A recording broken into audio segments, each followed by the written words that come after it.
जी बिस्मिल्लाहिर्रहमानिर्रहीम गाइस, आज हमने नेक्स्ट आर्टिकल को डिस्कस करना है which is about variation in atmospheric pressure. तो वेरिएशन को हमने डिस्कस करना है कि एटमॉस्फेरिक प्रेशर जिस तरह हम हाइट पे जाते जाएंगे तो एटमॉस्फेरिक प्रेशर का बिहेवियर किस तरह हमारे पास होगा, किस तरह चेंज होगा, तो उसको डिस्कस करेंगे। तो आपने अपने हाथों में पेन पेंसिलें रख लेने हैं, इसको हाईलाइट करना है, चीज़ों को इंपॉर्टेंट आएंगी काफ़ी ज़्यादा। तो अब देखते हैं, सबसे पहले रीड करता जाऊँगा, आपने चीज़ों को हाईलाइट करते जाना है, बताता जाऊँगा कि the atmospheric pressure decreases as we go up. MCQs important है। जिस तरह आप ऊपर जाते जाएंगे तो जो एटमॉस्फेरिक प्रेशर है वो क्या होता जाएगा, डिक्रीज़। और ऊपर जाते जाएंगे एटमॉस्फेरिक प्रेशर इतना डिक्रीज़ हो जाएगा, वहाँ पे एयर बिल्कुल भी नहीं होगा, तो बेसिकली हम कहाँ पहुँच जाएंगे, स्पेस में। अब आगे वो क्या कहता है, the atmospheric pressure on mountain is lower, ये भी MCQs है, देन एट सी लेवल, कि एटमॉस्फेरिक प्रेशर जो माउंटेन के ऊपर होता है वो कम होता है और सी लेवल के ऊपर क्या होता है, ज़्यादा। जहाँ पर हम रहते हैं वहाँ प्रेशर ज़्यादा एक्ट हमारी बॉडी के ऊपर करता है। अगर हम माउंटेन्स वाले एरिया, हिली एरियाज़ में, अगर मरी वगैरह पे हम जाते हैं तो वहाँ पर हमारे पास जो प्रेशर एक्ट करेगा एटमॉस्फेरिक प्रेशर, वो हमारे पास क्या होगा, कम होगा। उसके बाद आगे इंपॉर्टेंट लाइन आ रही है एक, at the height about 30 kilometre the atmospheric pressure becomes only 7 millimetre of mercury which is approximate 1000 pascal. अब इससे मुराद क्या है, सुने ज़रा, इंपॉर्टेंट चीज़ है। अगर आप ज़मीन के ऊपर हैं और आप ज़मीन से 30 किलोमीटर ऊपर जाएंगे, ठीक है, ज़मीन से आप कितना जाएंगे, 30 किलोमीटर ऊपर। जब आप ज़मीन से 30 किलोमीटर ऊपर जाएंगे तो हमारे पास ये जो 76 सेंटीमीटर था, इस 76 सेंटीमीटर में हमारे पास डिक्रीज़ आएगा। वो जो 76 सेंटीमीटर जो मरकरी था, इसमें हमारे पास क्या आएगा, डिक्रीज़ आएगा। कितना डिक्रीज़ आएगा, 7 मिलीमीटर का। ठीक है, याद रखना, दोबारा मैं चीज़ एक्सप्लेन कर रहा हूँ। आपने क्या करना है, ज़मीन से आप ऊपर जाएंगे 30 किलोमीटर, जब आप ऊपर जाएंगे तो इसकी हाइट में क्या आएगी, वेरिएशन आएगी। और वो कितनी वेरिएशन आएगी, 7 मिलीमीटर के नीचे आ जाएगा। ठीक है, 7 मिलीमीटर जब ये नीचे आएगा तो हमारे पास क्या होगा, 7 मिलीमीटर जब नीचे आएगा, और वो साइंसदानों ने वैल्यू फाइंड आउट की हुई है, और जो उसके ऊपर प्रेशर लगेगा वो प्रेशर कितना है, 1000 पास्कल। ठीक है, और वो क्या कहता है, mercury which is approximately 1000 pascal. अब आगे देखें कि it would become zero at an altitude where there is no air. जिस तरह आप ऊपर जाते जाएंगे तो हमारे पास हाइट पर एक ऐसी चीज़ आएगी कि हमारे पास वहाँ पे बिल्कुल भी प्रेशर एक्ट नहीं करेगा। अब आगे, thus we can determine the altitude of a place. हम क्या फाइंड कर सकते हैं, एटमॉस्फेरिक प्रेशर फाइंड आउट कर सकते हैं। एक बात आपने ये याद रखनी है, हम हाइट भी फाइंड आउट कर सकते हैं किसी भी माउंटेन की with the help of this instrument, barometer. ठीक है, we can determine the altitude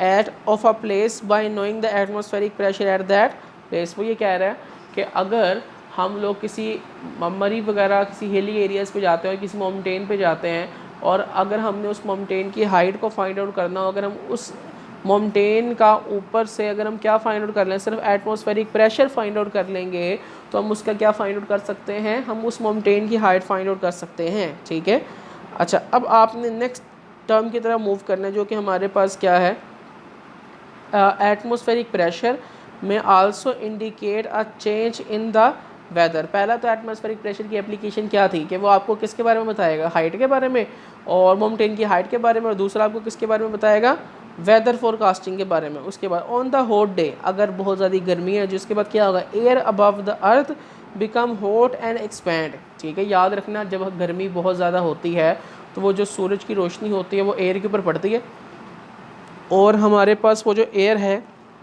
वो क्या हो जाती है, एक्सपैंड हो जाती है। ठीक है, this cause a fall of the atmospheric pressure in that region. इससे क्या होता है, जब गर्मी ज़्यादा होती है तो उस जगह का एटमॉस्फेरिक प्रेशर क्या होता है, गिर जाता है। ठीक है, एटमॉस्फेरिक प्रेशर गिर जाएगा। उसके बाद ऑन द अदर हैंड, इसी तरह कि अगर हमारे पास कोल्ड चिली नाइट्स हैं तो उस पर क्या होगा, air above the earth cool down. ठीक है, वहाँ पे पार्टिकल एक्सपैंड नहीं होंगे बल्कि पार्टिकल सर्दियों में कॉन्ट्रैक्ट हो जाएंगे। ठीक है, कॉन्ट्रैक्ट होंगे तो वहाँ पे एटमॉस्फेरिक प्रेशर क्या हो जाएगा, इंक्रीज़ हो जाएगा। This causes an increase in atmospheric pressure, याद रखना है। अच्छा, उसके बाद नेक्स्ट पैराग्राफ क्या है, the change in atmospheric pressure at a certain place indicate the expected changes in the weather condition of that place. वो ये कह रहा है कि अगर हमारे पास क्या हो रहा है, वेदर वेदर की कंडीशन जो हम चेंज करते हैं वो बेसिकली कैसे पता लगता है, with the help of the atmospheric pressure. Atmospheric pressure change होता है तो इससे हम क्या बता देते हैं कि नेक्स्ट डे बारिश होनी है या धूप होगी या जो भी हमारे पास प्रोसेस है। उसके बाद for example a gradual and average drop in atmospheric pressure means a low pressure in the neighbouring locality. ठीक है, ये हम आपको बाद में एक्सप्लेन करेंगे ये चीज़, ठीक है, जब आप क्लासेस लेंगे। उसके बाद आगे हमारे पास क्या आता है, a decrease in atmospheric pressure is accompanied by breeze and rain। आगे, whereas a sudden fall in atmospheric pressure often followed by a storm, rain, typhoon to occur in few hours time। ठीक है, वो ये कह रहा है कि अगर हमारे पास फॉल इन एटमॉस्फेयर, अगर कहीं पे एटमॉस्फेरिक प्रेशर बहुत ज़्यादा कम हो जाएगा तो आप देखेंगे वहाँ पे स्टॉर्म आएगा, रेन आएगा, टाइकोन वगैरह। जैसे कि गर्मियों में ना हमारे पास एटमॉस्फेरिक प्रेशर डिक्रीज़ हो जाता है गर्मियों में, क्योंकि वो एक्सपैंड करते हैं, ऊपर हमने पढ़ा एटमॉस्फेरिक प्रेशर डिक्रीज़ हो जाता है। तो डिक्रीज़ होने की वजह से ना आप लोग देखते हैं कि गर्मियों में आंधी वगैरह चलती है, ठीक है, सर्दियों में नहीं चलती, गर्मियों में आंधी चलती है। ठीक है, वो क्यों चलती है वो एक्सप्लेन हम अभी भी मैंने थोड़ा सा बता दिया, आगे क्लास में भी आपसे डिस्कस कर लेंगे। उसके बाद on the other hand and increasing atmospheric pressure, अगर एटमॉस्फेरिक प्रेशर क्या हो रहा है, इंक्रीज़ हो रहा है with a decline later on predict and intense weather condition, a gradual large increase in the atmospheric pressure. अगर एटमॉस्फेरिक प्रेशर क्या होगा, बहुत इंक्रीज़ हो जाएगा तो क्या होगा, indicates a long spell of pleasant weather. तो हमारे पास जो प्लेजेंट वेदर होगा वो क्या हो जाएगा, जो खुशगवार हो जाएगा। A rapid increase in atmospheric pressure, जो कह रहा है अगर रैपिड बहुत तेज़ी से इंक्रीज़ हो रहा है किसमें, एटमॉस्फेरिक प्रेशर में, means that it will soon be followed by a decrease in atmospheric pressure indicating poor weather at. वो कह रहा है कि अगर एटमॉस्फेरिक बड़ी तेज़ी से क्या हो रहा है जी, इंक्रीज़ हो रहा है, और उसके बाद एक वक्त ऐसा आएगा कि हमारे पास जो वेदर होगा वो बड़ी तेज़ी से क्या हो जाएगा, चेंज हो जाएगा, और वो फिर गर्मियों का बायस भी बन सकता है। ठीक है, तो आपने यहाँ से इन चीज़ों को कैटेगराइज करना है, ये चीज़ें इंपॉर्टेंट है, और ये इंपॉर्टेंट एक MCQs के तौर पर आ सकता है, वैसे ये लॉन्ग क्वेश्चन नहीं आया कभी भी बोर्ड में। ठीक है, उसके बाद कोई एक इम्पॉर्टेंट चीज़ ये आप देख लें यहाँ पे, इसकी एप्लीकेशन जो डू यू नो पे अगर आप देखेंगे कि हमारे पास a fan in a vacuum cleaner lowers air pressure in its bucket. उसकी जो एयर बकेट होती है, बकेट जो अंदर वाली होती है, उसमें प्रेशर कम होता है और बाहर प्रेशर क्या होता है, ज़्यादा, तो प्रेशर हाई से लो की तरफ क्या कर जाएगा, मूव कर जाएगा। अच्छा, उसके बाद हमारे पास क्या है, अब next cheese, the atmosphere air rashes into the carrying dust and dirt with its through its intake port. The dust and dirt particle are blocked by the filter where air escape out। तो आप लोगों ने यहाँ पर इसको तैयार नहीं करना, ठीक है, ये इतना इंपॉर्टेंट नहीं है। अब आप लोगों ने यही चीज़ें टर्मिनोलॉजी तैयार करनी है। उसके बाद आपको हेडिंग्स वगैरह बता देते हैं, जो हेडिंग्स वगैरह आप लोगों ने प्रिपेयर करनी है।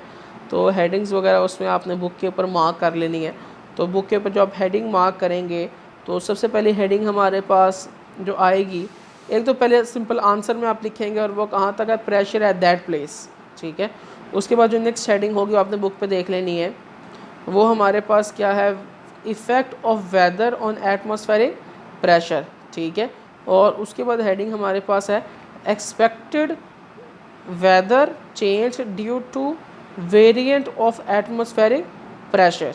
ठीक है, वो आप देख लेंगे लाइन हमारे पास कहाँ से कहाँ तक बन रही है। उसके बाद हमारे पास क्या है, डिक्रीज़ इन एटमॉस्फेरिक प्रेशर। ठीक है, डिक्रीज़ इन एटमॉस्फेरिक प्रेशर, और वो आप देखेंगे बुक से लाइंस वगैरह एक पॉइंट्स बनाए हुए हैं। ठीक है, और आगे हमारे पास क्या है, नेक्स्ट जो हम आगे बताएंगे वो क्या है, increase in atmospheric pressure. Atmospheric pressure में डिक्रीज़ कैसे हो रहा है और एटमॉस्फेरिक प्रेशर में इंक्रीज़ किस तरह हो रहा है। ठीक है, ये आप लोगों ने सारी जो टर्मिनोलॉजीज़ हैं, ये टर्मिनोलॉजीज़ आप लोगों ने याद रखनी है। ये काफ़ी ज़्यादा गाइस हमारे पास क्या है, इंपॉर्टेंट है। ठीक है, अच्छा, दोबारा हम अपनी ज़रा बुक की तरफ आते हैं।